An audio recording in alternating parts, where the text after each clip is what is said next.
Bienvenidos a un nuevo episodio de nuestro podcast. Nosotros somos Ciencia Cámara de Acción y como siempre estamos acompañados de Gerard, Marc, Clara, Basma y yo, Marcos. Y hoy vamos a hablaros de algo que, aunque no lo parezca, forma parte de nuestra vida diaria, mucho más de lo que creemos. Algo que respiramos, que comemos y que incluso llevamos encima sin darnos cuenta. Los hongos. Porque cuando pensamos en hongos solemos imaginarnos moho, infecciones raras o setas sospechosas, pero en realidad estamos hablando de un reino entero de seres vivos, tan complejo y diverso como el de las plantas o los animales. Y además, con muy mala fama, nadie va por la calle diciendo ¡qué ilusión, tengo hongos! Pero oye, sin hongos no habría pan, ni cerveza, ni queso, o sea, respétalo un poco. Exacto, son como ese ex del que hablas fatal, pero que si lo piensas bien te resolvería muchas cosas. No digo que no lo eches de menos, sino que no todo era tan malo.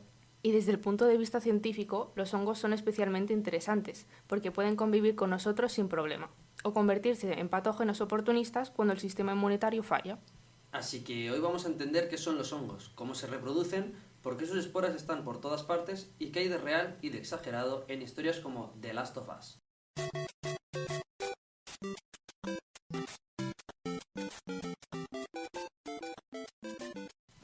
En los últimos años, los hongos han pasado de ser algo aburrido de biología a convertirse en protagonistas de series y videojuegos.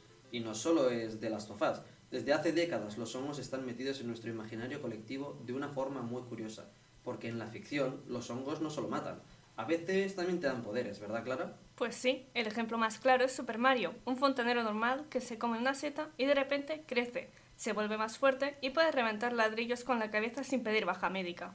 Que, ojo, como concepto es maravilloso. Comes una seta y mejoran tus habilidades físicas. No como en la vida real, que si te comes una seta rara, o empiezas a ver dragones o te vas a urgencias.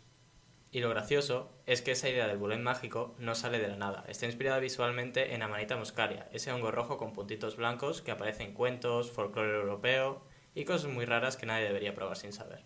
Pero bueno, al final la cultura popular ha mezclado hongos reales, mitología y sustancias psicoactivas para crear la idea de que las setas te transforman, te hacen crecer o te dan habilidades especiales. Y si en este caso Mario representa la versión optimista de los hongos, The Last of Us sería ya la versión pesimista, ¿no? Cuando el hongo ya no te da poderes, sino que te quita el control. Es el ejemplo más claro, un mundo devastado por un hongo que controla a los humanos, se transmite por esporas y mordiscos y acaba con la civilización. Vamos, que el problema ya no es llegar a fin de mes, es no respirar aire contaminado por un champiñón cabreado. La gracia es que la serie se basa en un hongo real, el Cordyceps, que parasita insectos y altera su comportamiento. Eso existe de verdad, no es inventado. Sí, pero para saber hasta qué punto esa idea es realista, primero tenemos que entender cómo funcionan realmente los hongos en la naturaleza. Exacto. Vamos a bajar de la ficción a la ciencia, que suele ser menos espectacular, pero bueno, bastante más interesante. Los hongos pertenecen al reino fungi, son organismos eucariotas, como nosotros, pero con características propias que los diferencian claramente de plantas y animales. Pero la diferencia más importante con las plantas es que no hacen fotosíntesis, no tienen clorofila, así que no producen su propio alimento. En lugar de eso, obtienen nutrientes descomponiendo materia orgánica del entorno y absorbiéndolos. Por eso son tan importantes en los ecosistemas, reciclan lo que otros organismos ya no usan. Básicamente se alimentan de restos. Son los grandes recicladores del planeta, como ese amigo tuyo un poco pasado de tono a las 5 de la mañana en una discoteca. Y aún así, sin ellos, el mundo estaría lleno de materia muerta acumulada. Así que, aunque no sean carismáticos, hacen el trabajo sucio. Todos los hongos se reproducen mediante esporas, ya sea de forma sexual o asexual. Las esporas son células microscópicas que contienen toda la información genética necesaria para crear un nuevo hongo. Y una de las cosas más impresionantes de las esporas es su resistencia. Tienen paredes gruesas que les permiten sobrevivir a condiciones extremas. Pueden permanecer latentes, es decir, a la espera, durante mucho tiempo, hasta encontrar humedad y nutrientes adecuados. No necesitan demasiado para activarse. O sea, están ahí, esperando su momento. Como yo con apuntarme al gimnasio. Algún día... Además, se dispersan fácilmente por el aire, el agua o los animales. Por eso hay esporas prácticamente en todos lados, y entonces las estamos inhalando todo el día. Y lo normal es que no pase absolutamente nada. Nuestro sistema inmunitario se encarga de ellas sin que nos demos cuenta.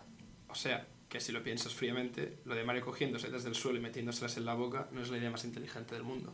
Los hongos pueden clasificarse ecológicamente como saprófitos, parásitos o simbiontes. Los saprófitos descomponen materia muerta, los parásitos viven a costa de otros organismos, y los simbiontes establecen relaciones beneficiosas, como ocurre con las micorrizas, que son pues relaciones simbióticas cuando los hongos se unen a las raíces de las plantas. Esto es como un pacto win-win. Mientras los hongos ayudan a las plantas a absorber mejor el agua y los nutrientes, las plantas les proporcionan azúcares. Esta gran diversidad explica por qué existen tantos tipos de hongos, como los comestibles, los tóxicos, los medicinales y los patógenos. Todos dentro del mismo reino. Es como una familia donde uno es médico, otro es chef y otro se pasa con las copas de vino. Y todos estos se sientan juntos en Navidad a disfrutar. La mayoría de los hongos son considerados perfectos, porque pueden reproducirse tanto sexual como asexualmente. Esto les da una gran ventaja adaptativa.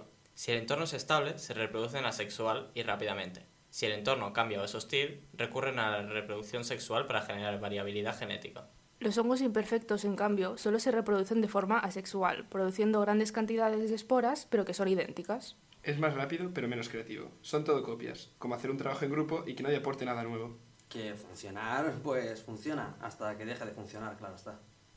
Muchas infecciones fúngicas comienzan con la inhalación de esporas que llegan a los pulmones. En personas sanas, estas esporas suelen ser eliminadas por los macrófagos sin causar enfermedad.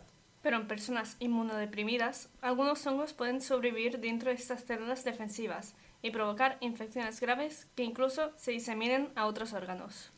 O sea, el problema no es tanto el hongo, sino cuando las defensas están bajas. Como las relaciones tóxicas. Cuando estás fuerte, las esquivas, y cuando estás mal, pues nada, te atrapan y te destruyen. Ahora nos centramos un poquito más en The Last of Us, comparándolo con la realidad. Hay un hongo que se llama Cordyceps que parasita insectos, invade su cuerpo y altera su comportamiento para liberar esporas. La serie imagina una adaptación a humanos, pero esto es extremadamente improbable por la temperatura corporal, la especificidad del huésped y los mecanismos reales de transmisión. Aún así, sí existe una preocupación real por hongos emergentes resistentes a tratamientos, lo que da una base científica a la idea de amenaza fúngica. No apocalipsis, pero tampoco barra libre. Digamos que no es para correr, pero tampoco para ignorarlo. Pero claro, una seta que recicla materia orgánica no vende videojuegos. Una que te hace saltar más alto y salvar a la princesa, eso sí que vende. Aunque siendo sinceros, Mario ha comido más setas sin consecuencias que cualquier persona en la historia de la humanidad. Y bueno, una vez acabado toda esta teoría, pasamos directamente con la sección favorita del público.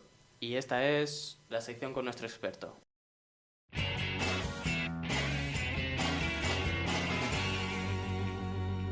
Y hoy tenemos aquí a Eskar, una profesora de Laboratorio Clínico y Biomédico en Escola Pía y también da clases en la Universidad Autónoma. Cuéntanos un poco más de ti, Eskar.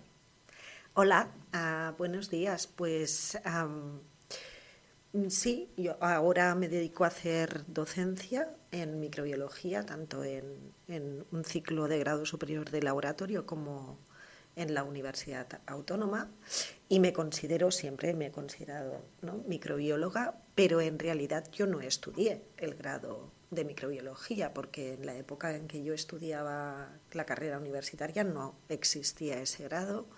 Yo me formé, mi licenciatura es en farmacia, hice la licenciatura de farmacia, pero en los últimos cursos de farmacia me encantó la asignatura de microbiología. Vale, la primera pregunta nos la hace Josep Martín. Dice, hoy en clase he aprendido que estamos respirando las esporas de los hongos todo el tiempo, pero no le veo el sentido. Si eso fuese cierto, ¿no nos estaríamos enfermando todo el rato? Pues mira, Víctor, la realidad es que ahora mismo, mientras me estás escuchando o cuando estabas en clase, estabas aspirando miles de esporas, por ejemplo, de un hongo que se llama Aspergillus, ¿vale? ¿Por qué? Pues porque están en todas partes.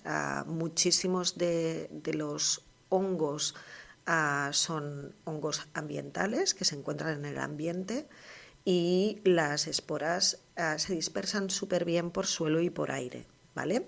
Pero no te asustes, nuestro cuerpo tiene lo que yo digo un servicio de seguridad de élite que en condiciones normales son los mecanismos de defensa que nuestro cuerpo tiene para eliminar de forma súper eficaz cualquier cuerpo extraño. Para personas que tienen un sistema inmunitario saludable, como por ejemplo tú, luchar contra ellos no suele presentar ningún tipo de problema. El problema llega ¿cuándo? Pues cuando el propietario del edificio, es decir, el sistema inmunitario, tu sistema inmunitario, pues por algún por alguna razón baja la guardia o, por ejemplo, si se diese el caso de que hubiera una invasión masiva. Solo entonces, en esta situación, ¿vale?, cuando todo este servicio de seguridad de élite, ¿no?, baja la guardia, es cuando estas esporas, ¿no?, estos pequeños polizones que entran en el edificio, se pueden instalar y causar problemas. En caso de enfermarnos, ¿esta infección se pasaría de persona en persona como en los virus? Pues depende, ¿vale? En el caso de hongos, si estuviéramos hablando de infecciones sistémicas, que dicho de otra manera serían infecciones profundas o internas, normalmente estas infecciones se transmiten, ¿no?, a través del aire o del entorno. Pero si hablamos, por ejemplo, de otro tipo de infección fúngica, como podría ser una candidiasis, mucosa o cutánea, o, por ejemplo, una tiña, pues la cosa cambia, ¿vale? Por ejemplo, hongos dermatófitos, que son los hongos que causan las tiñas, son viajeros excelentes. Es decir, viajan de forma fantástica entre humanos y también, por ejemplo, de animales a humanos. Y ahora, Lucas Romero nos suelta esta pregunta. Se suele hablar en conjunto de las setas, el moho y la levadura, pero no entiendo realmente qué diferencia hay entre ellos. Vaya, Lucas, pues nos acabas de hacer la pregunta del millón. A ver, voy a intentar explicarlo así de forma como sencillita, ¿vale? Levaduras. Pues levaduras, yo diría que, para poner un ejemplo, las levaduras son los hongos solitarios. ¿Por qué los hongos solitarios? Porque son hongos unicelulares, ¿vale? ¿Cómo es la forma de estas levaduras, de estos hongos unicelulares? Pues las células tienen forma así como redondita, ovoide, como si fuera un huevito. Y se reproducen haciendo clones que brotan normalmente de la célula madre, es lo que llamamos gemación. Si le pusiéramos un nombre así un poquito más científico o técnico, sería una blastoespora, ¿vale? Estos son las levaduras. ¿Qué diferencia hay con los mohos o también los podemos llamar hongos filamentosos? Pues en este caso, si las levaduras eran los hongos solitarios, a los hongos filamentosos o los mohos podríamos decir que son los decoradores. Los decoradores, ¿por qué? Los hongos filamentosos, a diferencia de las levaduras, son pluricelulares y las células van depositándose las unas junto con las otras de forma apical, formando unos filamentos, por eso se llaman filamentosos, porque forman como filamentos largos, que es lo que se llaman las hifas. Estos filamentos largos o las hifas se entrelazan entre sí hasta que al final forman un aspecto que yo siempre digo que es como tejido algodonoso, por eso les he llamado los decoradores, ¿vale?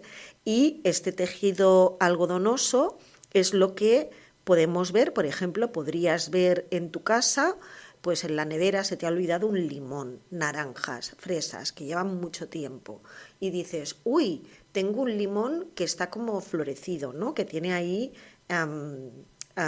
está florido, ¿no? Pues esto es el micelio. Esto también lo puedes encontrar, por ejemplo, en pan Bimbo, que lleva mucho tiempo, te has olvidado. Sería el micelio, que sería estos filamentos largos o las hifas que se entrelazan entre sí formando este tejido así como de algodoncito.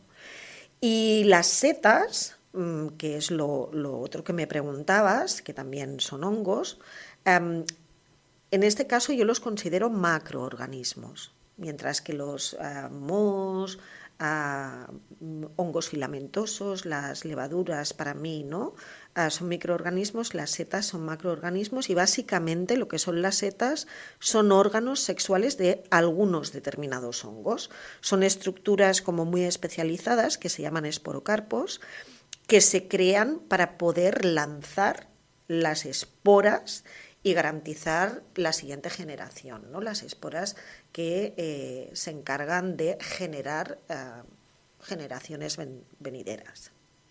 Pues pasamos a la siguiente pregunta, que está un poco entrelazada con nuestro primer capítulo del VIH.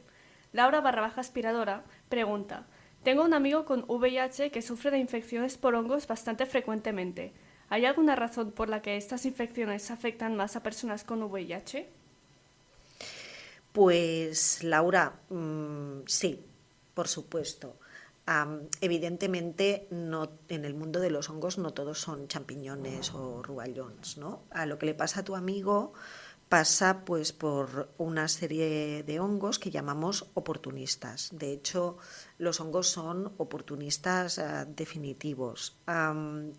¿Qué queremos decir con hongos oportunistas? Pues que si entran en sangre u órganos internos y no se detectan rápido, pues pueden causar infecciones graves, ¿no? Piensa que los hongos no suelen buscar juerga con alguien que tiene un sistema inmunitario fuerte. O sea, como he comentado yo en la primera pregunta, ¿no?, que preguntaba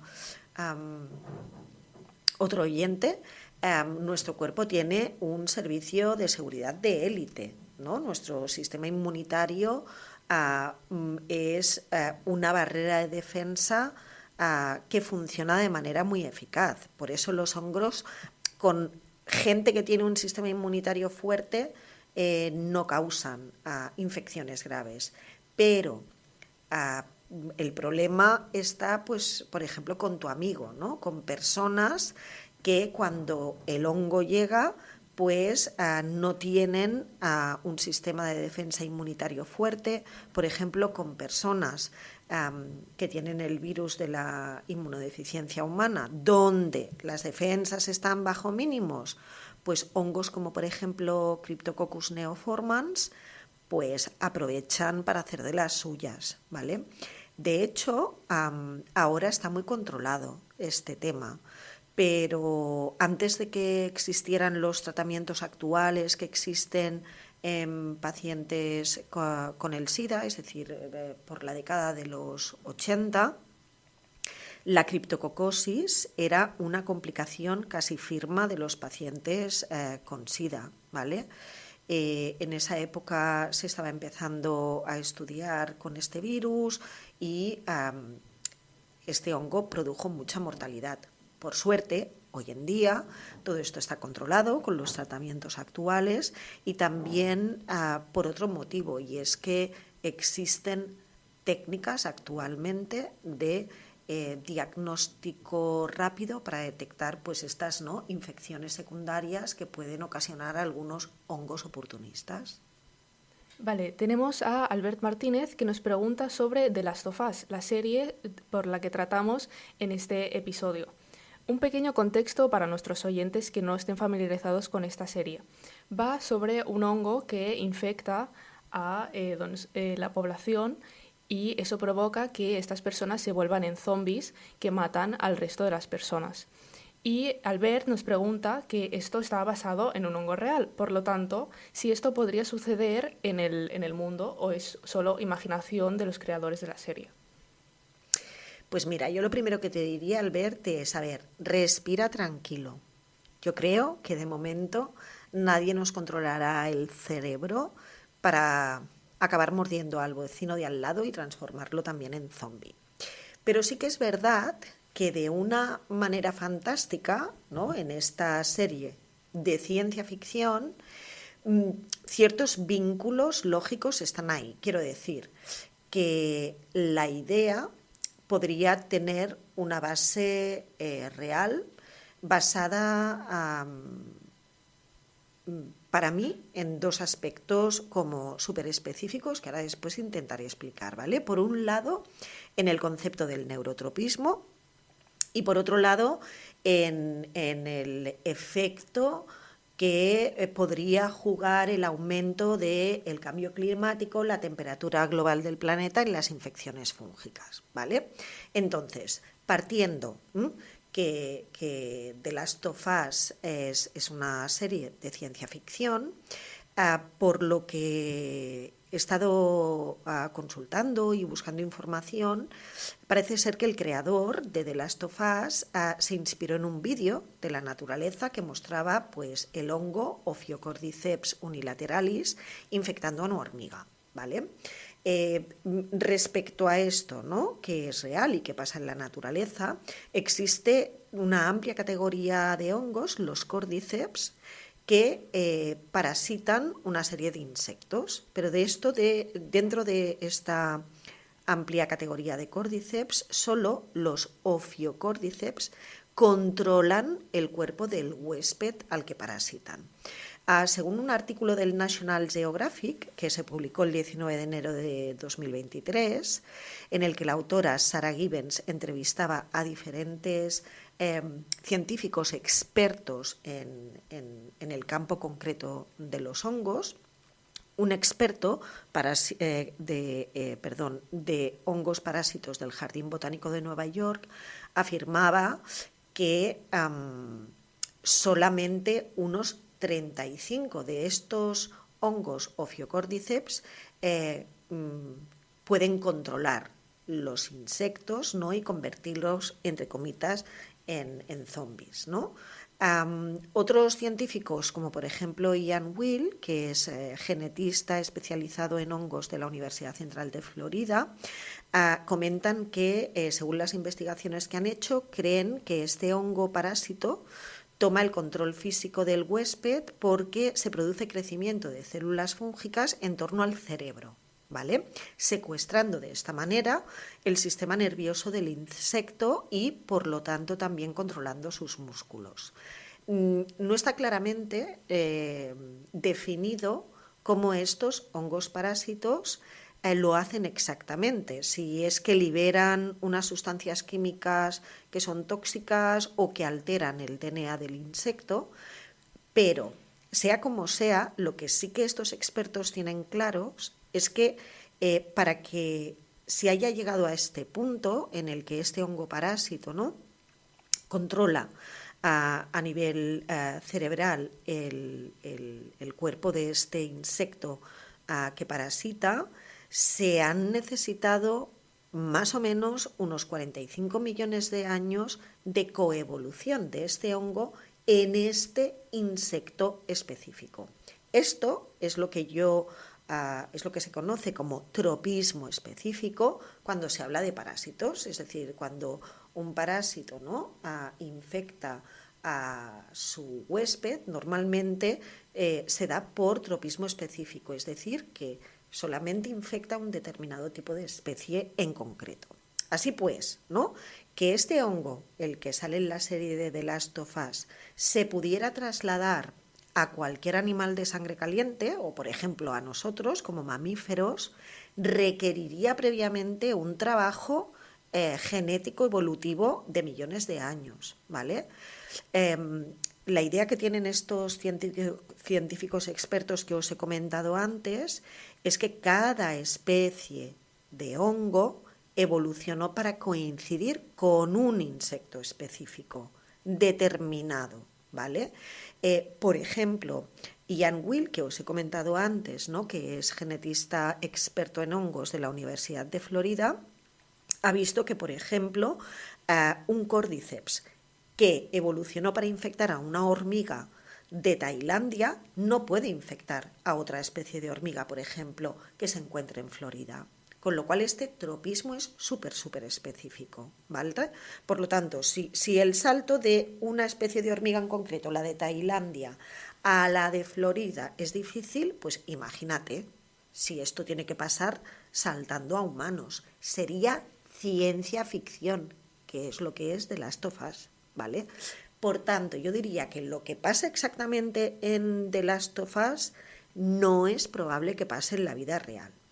Pero sí que sabemos, por ejemplo, que en la vida real existen especies clínicas de hongos que infectan a humanos, como por ejemplo Cryptococcus neoformans, que he comentado anteriormente, que es una levadura encapsulada, que en personas inmunocomprometidas y en infecciones sistémicas internas profundas presentan elevada afinidad, por ejemplo, también por el sistema nervioso.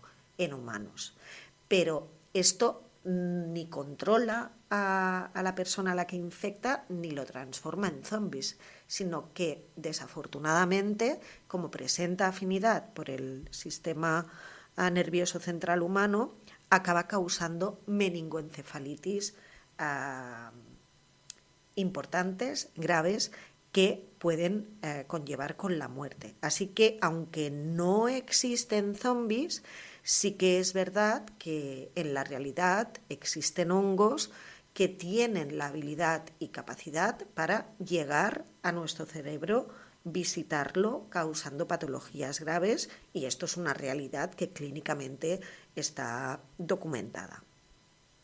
Y por otro lado, ¿no?, el segundo aspecto que os quería comentar, o que he comentado antes junto con el neurotropismo, era el efecto, ¿no?, que puede jugar el cambio climático, el aumento de la temperatura global en el planeta en lo que son las infecciones fúngicas. Pues bien, aunque los científicos, como he dicho anteriormente, no están tan preocupados, ¿no?, porque los hongos puedan evolucionar hasta convertir a las personas en zombies, la idea de que la temperatura juega un papel en las infecciones por hongos sí que realmente es razonable.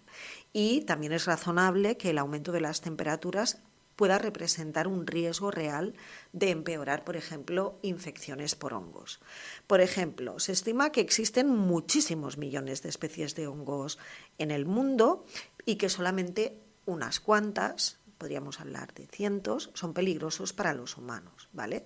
Pero, por ejemplo, algo que nos ha protegido a nosotros los humanos de estas infecciones fúngicas es nuestra propia temperatura corporal.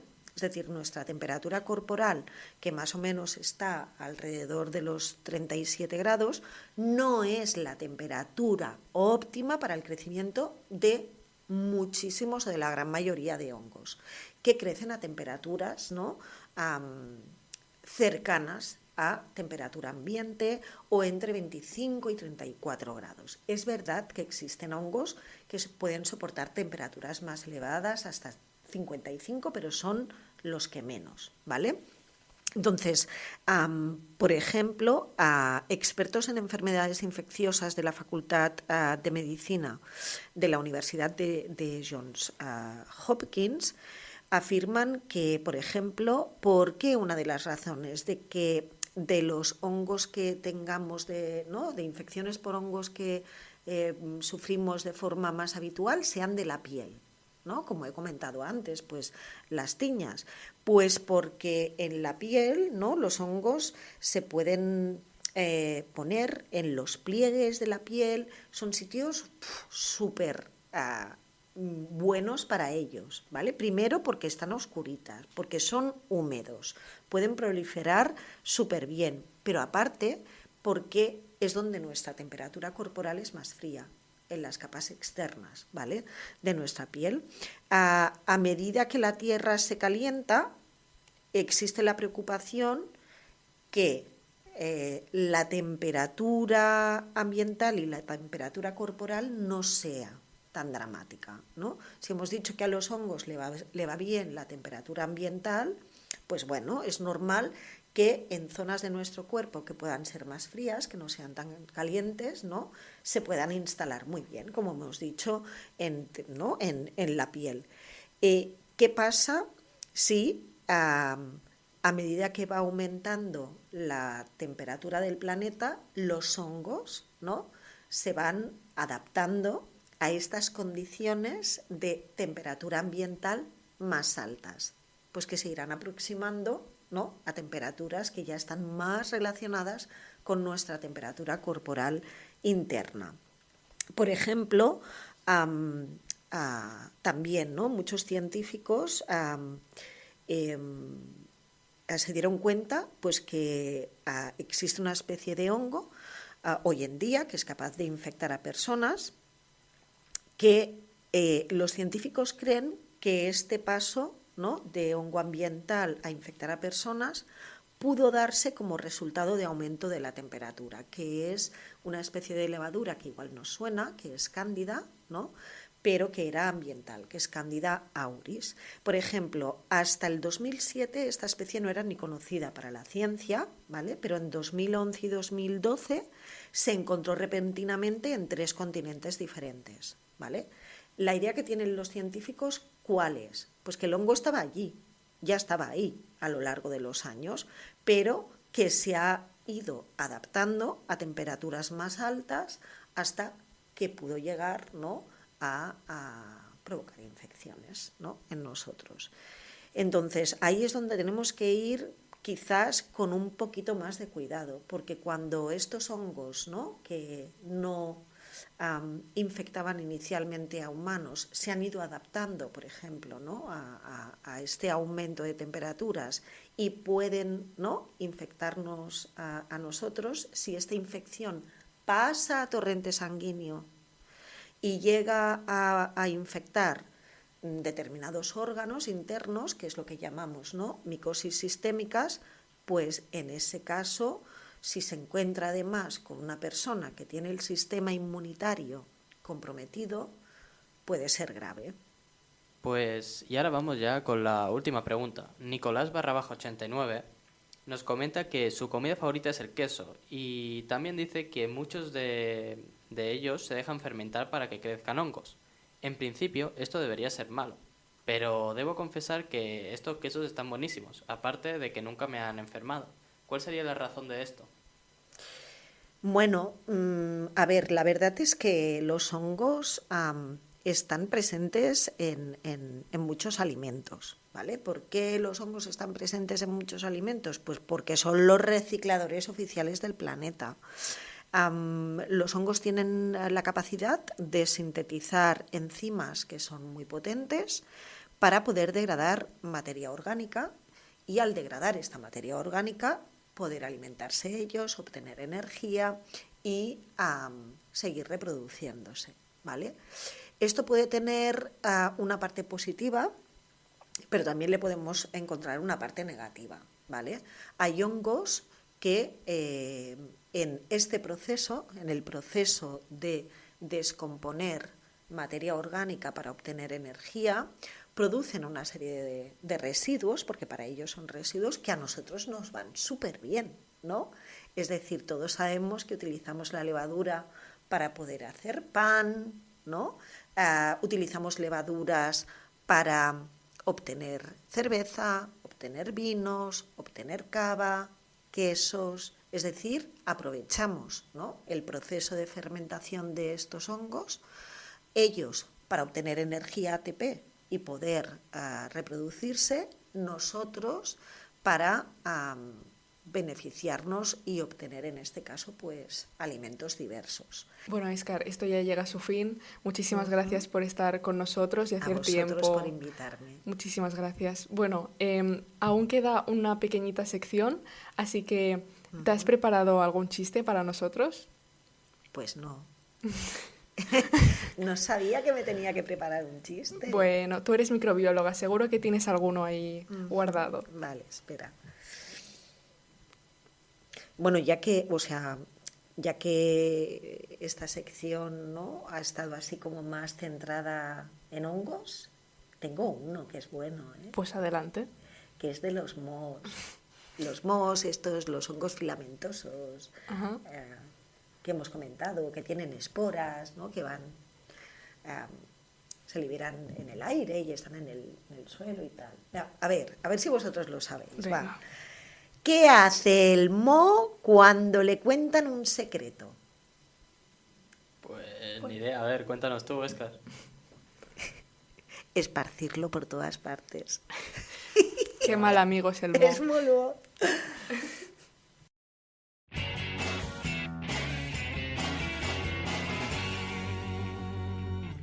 Y como ya os podréis estar imaginando, este capítulo está llegando a su fin. Hoy hemos visto que los hongos no son enemigos invisibles, sino organismos esenciales. Que solo causan problemas cuando el equilibrio se rompe. Y que la ficción exagera, pero parte de realidades interesantes. Porque lo que da miedo no es el hongo, sino no entenderlo. Y como siempre, entender la ciencia es la mejor forma de perder el miedo. Gracias por escucharnos y nos vemos en el próximo capítulo. Y recordad, seguidnos en nuestras redes sociales Ciencia, Cámara y Acción para no perderos ninguna novedad y realizar las preguntas que queráis que resolvamos en los próximos episodios. Hasta la próxima.